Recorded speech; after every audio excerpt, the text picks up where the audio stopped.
Designer to the stars Bradley Bayou has put the fashion industry on alert about a disturbing, unfortunately recurring trend on the runway. It's one trend that's in every season, the too thin model.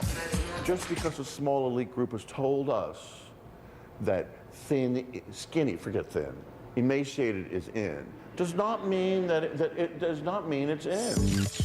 Designer Bradley Bayou is on a crusade to change that ideal, and with good reason. His daughter Alexis developed an eating disorder, bulimia. I've always been so proud of him, and I always kind of wanted to fit into his world. Alexis got hooked on weight loss pills and laxatives in college. Eventually, she collapsed in Bradley's arms. Like out of control. And saying things like, I want to die. It was serious, and I think if it had kept progressing, it would have become really bad. Alexis is doing better these days, but how many others are waging a similar battle? I think there are more than we think. Bradley Bayou, author of this book, The Science of Sexy, recently took his crusade to a panel co-sponsored by the Harvard Medical School. You saw him speaking at Harvard in the piece. He is here with us live this morning. Good morning to you. How are you, Meg? Good to see you. I'm great. So how did it go at Harvard, and how do you think it's gone over in the industry overall, your crusade to get bigger models in print and on the runway? It's, you know, to say bigger models, I want healthier models on the runway, really, and that's really what it's about. And I think the opportunity to speak at Harvard allowed me to talk about my own industry and my own organization, the CFDA, and the lack of attention we're really giving this issue, which is incredibly serious. Obviously, it's had an effect on me, and it's an effect on millions and millions. There's at least 8 to 10 million women in this country with eating disabilities. Yeah. That's a lot of people. And now we're hearing the editor-in-chief of Vogue magazine, Anna Wintour, condemning the look of these emaciated models in the New York. Yes, I was really surprised by that because the editors of the magazines are partly to blame. I think what she's doing is shifting the blame to the designers. Oh. Now, come on, I mean, you know, she's in the business. She knows what the designers are doing. It's not like, oh, gee, what a surprise, the models are skinny. You know, that's kind of surprising to me. So what's your challenge to Anna Wintour? Well, my challenge is to quit passing the blame. So everybody takes responsibility, and everybody works together, we can change it.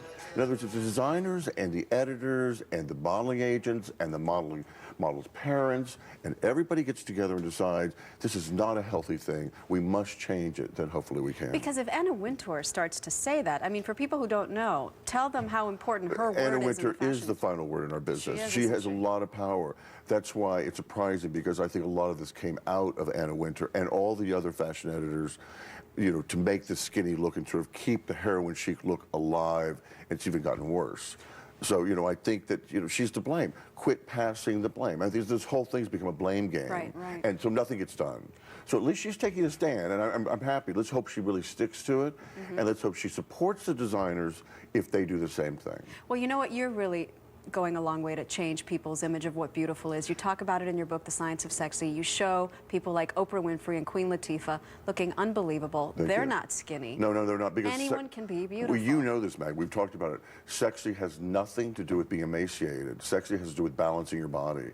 And it's all in my book. I mean, that's really what it's about, how to balance your body to look sexier. That's really what it's about. And it's real people, because real people, what's the average size of a woman? The average size of a woman in this country is size 14. She's 5'5" and weighs about 160 pounds. And what's the average size of the models on the runway? Size 2, 0. Yeah, it's really, you know, if you think about it, it's 80% less than the average in this country. They're that much skinnier.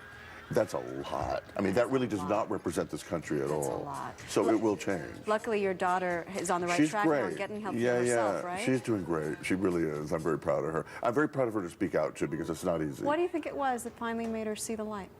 She really had a breakdown, in a sense. I mean, emotional. She just couldn't take it anymore. She realized what she was doing was hurting herself, and she didn't want to hurt herself anymore. So she stopped, you know, and she got help. Thank goodness. Yeah. Thank you so much Maggie, for everything you're doing. so good to see you. It was my pleasure. Appreciate it, Bradley. Yeah. Okay. We'll be right back. You're watching The Early Show on CBS.